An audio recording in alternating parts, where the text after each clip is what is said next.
Hi guys, welcome back to our channel. இன்னைக்கு நம்ம போலால அமாவாசைக்கு தோர பூஜை பார்க்கலாமா?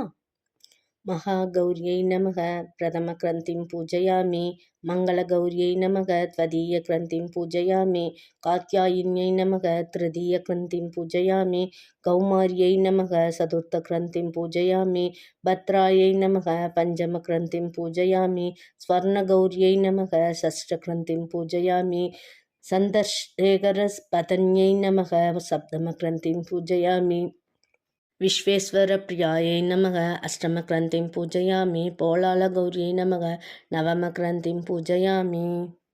சர்வமங்கள மாங்கல்யே சிவே சர்வார்த்த சாதிகே சரண்யே த்ரியம்பிகே கௌரி నారాయణి నమోస్తుతే. తోరంని చేతల ఎత్తుని కట్టేపుడి ఈ మంత్రం చెప్పాలి. నవదందు సమాయుక్తం కంద పుష్ప సమన్వితం పత్నియాం దక్షిణే హస్తే తోరహం హరవల్లభే. నవదందు సమాయుక్తం కంద పుష్ప సమన్వితం పత్నియాం దక్షిణే హస్తే తోరహం హరవల్లభే. నవదందు సమాయుక్తం కంద పుష్ప సమన్వితం పత్నియాం దక్షిణే హస్తే తోరహం హరవల్లభే. దాన్ని వచ్చి தோராணி வலது சேத்தில் கட்டுகோவலை. அடுத்து அர்க்கிய பிரதானம். கங்காதி புண்ணிய சலீலைஹி நானாகந்த சுவாசிகதைஹி அர்க்யம் தாஸ்யாமி வரதே கிருஹ நோக்ஷாங்க ஹாரிணி. இதமர்க்யம் இதமர்க்யம் இதமர்க்யம். போலால அமாவாசை கதை.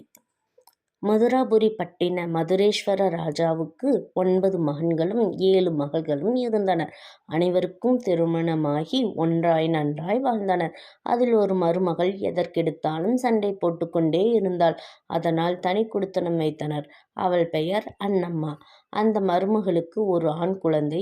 ஒரு போலால அமாவாசை அன்று எல்லோரும் அவரவர்கள் வீட்டில் பண்டிகை காரியங்கள் செய்ய இவள் மட்டும் எந்த வேலையும் செய்யாமல் எல்லோரிடமும் வம்புகள் பேசிக்கொண்டிருந்தாள்.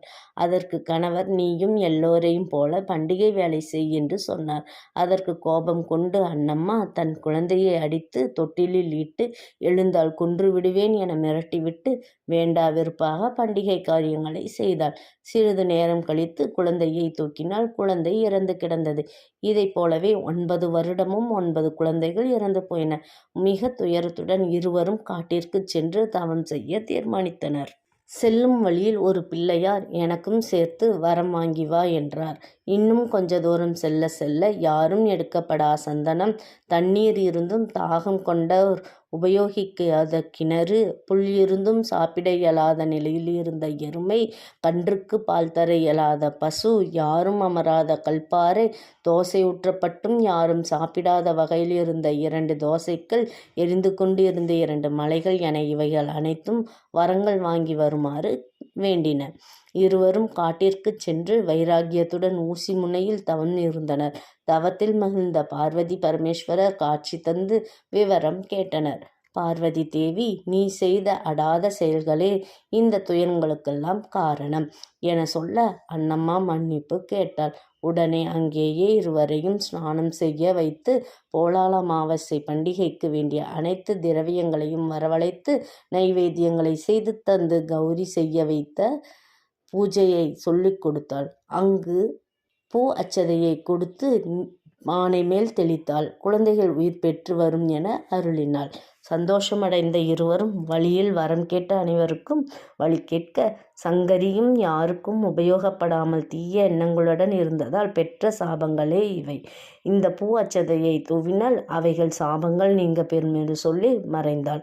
இருவரும் அதை போலவே செய்து எல்லாவற்றையும் உயர்நிலை அடைய வைத்தனர். பிறகு 9 பானைகள் மீது தீர்த்தம் தெளித்து நிவேதனம் வைத்து பிரதட்சணம் செய்து 9 பிள்ளைகளையும் பெயர் சொல்லி அழைத்தனர். 9 குழந்தைகளும் எழுந்து வந்தனர். அதை சேர்த்த அக்கம் பக்கத்தினருக்கு விவரம் சொல்ல அவர்களும் பூஜை செய்து பலன் பெற்றனர்.